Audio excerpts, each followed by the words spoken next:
Hello there. So I'd like to talk about the exchange between Macy Hirono and Amy Coney Barrett the other day at the hearings, and I know a lot of people already probably covered the fact that Amy Coney Barrett said sexual preference, and Macy Hirono came out and said, well, that's it's I don't know what she was saying. She was saying that it's an outdated term that implies it's a choice when it's a preference. When she said preference, and that preference itself implies choice, and that's bigoted against the LGBTQ community or something like that. It attacks her identity. So out of that whole exchange, I want to address where she said their identity. I think that's the most important thing because we live in a time where people are. She's basically saying a senator is out there saying people's identity is based off their sexual orientation. I think that's absurd. I don't think I should be identified as a straight person, nor do I think I should be identified as a white person. I should be identified as Andrew. And what Andrew presents himself to be, the things that Andrew does, everything about me, that's how I should be identified as.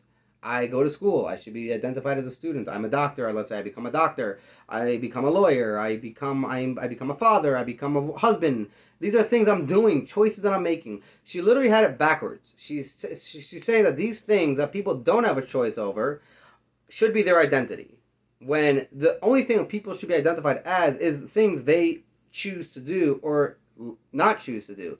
So if let's say they don't choose to work and they're a dad, let's say, they become identified as a deadbeat dad or a mother or a deadbeat mother, I guess. I never actually heard that one, but why not?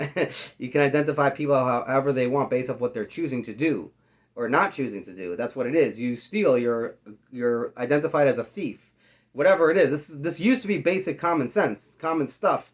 But the fact that I'm straight or I'm gay or I'm queer or any of those other things, those should not be my identity, nor should my skin color, nor should the fact that there's a beard on me or curly hair on my head. Should I meet people on the street and tell them, well, my name is Andrew. I identify as brown, curly hair, white, straight male. Is that how this works? Like, I should not be identifying as this. You can see I'm a guy. And the kind of person I am, the content of my character, as Martin Luther King said. Martin Luther King very clearly stated, not to judge a people by the color of their skin, but by the content of their character. Replace the color of the skin with the sexual orientation. I think it applies. I think it applies for anything. I really think the end of that sentence is really to judge people by the content of their character, period. Nothing else. You shouldn't be judging people by anything else. I think it's flawed.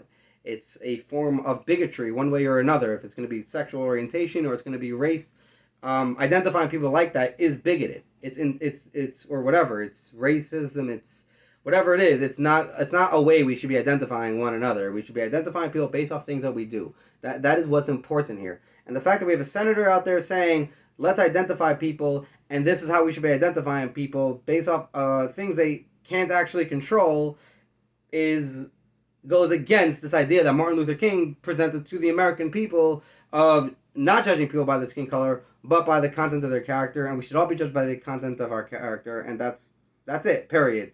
Anyhow, that's all I got for this video. All the best. Thanks for watching. Like and subscribe and share. Thank you.